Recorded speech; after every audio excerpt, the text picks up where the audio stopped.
Big Kuna here. This is the second in series of videos about the myths about Trump's economic plans. Lately, libs are starting to call Trump Taco in response to his on-again, off-again tariffs. Now, what you got to understand is the circumstances in which tariffs are used could be advantageous or it could be tragically bad. Back in 1929, the stock market crash happened, and the government was really desperate for a way to avoid going into depression. The economy tanked. They were printing currency like you wouldn't believe, which was driving the value of the dollar down. So, two lawmakers by the name of Snoot and Hawley came up with an idea of, hey, why don't we tariff foreign goods and put that money into our government and make the government stronger. The problem with that is you're in a weak position, and in a weak position, tariffs don't work. So what ended up happening was the tariffs went and drove the economy down into the depression. Now they went from a recession to a depression. So now we're looking at tariffs being used by President Trump from a position of strength, because we are the largest consumer economy in the world. We do not need these products, but they need to get these products to us. So we have them over a barrel. So he's using the tariffs not to raise money for our government, but to use as a cudgel. In other words, kind of like Teddy Roosevelt's big stick. This is what you're going to do. You're going to listen to us. So these countries that were hit with these tariffs, many of them immediately came to the negotiating table with the American government. And those tariffs were rolled back or suspended for 90 days. As this has been going on, different governments have been coming to the White House. We've had the British Prime Minister. We've had the President of France. Right now, the Chancellor of Germany is in the White House negotiating on tariffs with President Trump.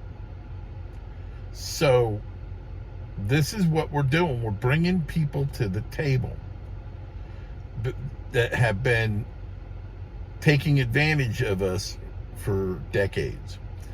Now, you got to understand the difference between free trade and fair trade. Free trade agreements like GATT and NAFTA are one of the reasons why foreign countries have been able to take advantage of us. Back in the 1992 presidential election, Bush 41, or was it Bush? I don't know. Bush in 1992 was a globalist, and he was very much for GATT and NAFTA.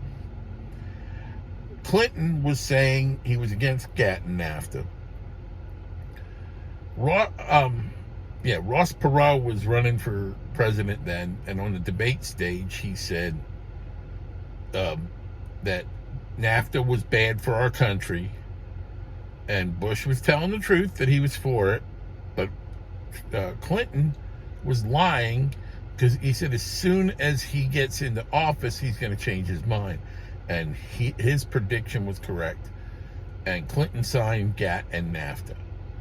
Now, another statement Ross Perot made at that debate was, do you hear that sucking sound?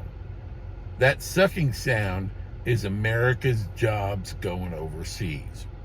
And that's when we really started to spiral down, and we got the steel and all these different manufacturing industries going offshore, going out of the country. So Trump is trying to reverse that by using tariffs to bring industry back to the United States. And so far, he's gotten $8 trillion of foreign investment from companies that are coming back to the United States like Apple, and companies that are investing in the United States like Taiwan Semiconductor, Volkswagen and Mercedes, they're building new plants here in the United States. The car I'm driving now is a 2025 Hyundai. Most of the components, even the steel for this car, is made in the United States. In fact, there's more components in this vehicle that are made in the United States than a Ford Maverick, which is the other vehicle I was looking at. This is more an American-made car than a number of Fords and General Motors products. Chrysler, I was a Chrysler guy for years. The way that Dodge Avenger fell apart on me, I'm done with Chrysler. Because my wife Sebring did the same thing. Just fell apart. They're cheaply made, disposable cars. This Hyundai is very solid. Has more features in it than I ever had in my life. So Hyundai, they bought a steel plant in, I don't know whether it's Alabama or Arkansas, and they're building another one. That's why the steel actually came here from the United States. Now, this is, like I said, with the foreign investments coming into our country, and this is even influencing China, because the other reason is when I said about fair trade and free trade. This is what Trump wants, is fair trade. Fair trade is like the GATT and the NAFTA. His free trade fair trade will decrease the tariffs that are already on our products to be exported to other countries. And that's why products like American-made cars are not in Europe. There's no cars. Try to find a Chevy in Germany. You won't. Try to find any American-made products in Europe. You generally don't. Pharmaceutical companies are mostly in Europe and Asia. They're bringing things back home. There's an area in Pennsylvania called Collegeville, and there are, I'd say, a half a dozen manufacturing facilities for companies like Roman Haas, Merck, Pfizer, all had these labs and these production facilities, and they left. These buildings are still standing there. Guess what? Those jobs are coming back to America. One of those factories, some of these factories make the base elements for a lot of modern medications.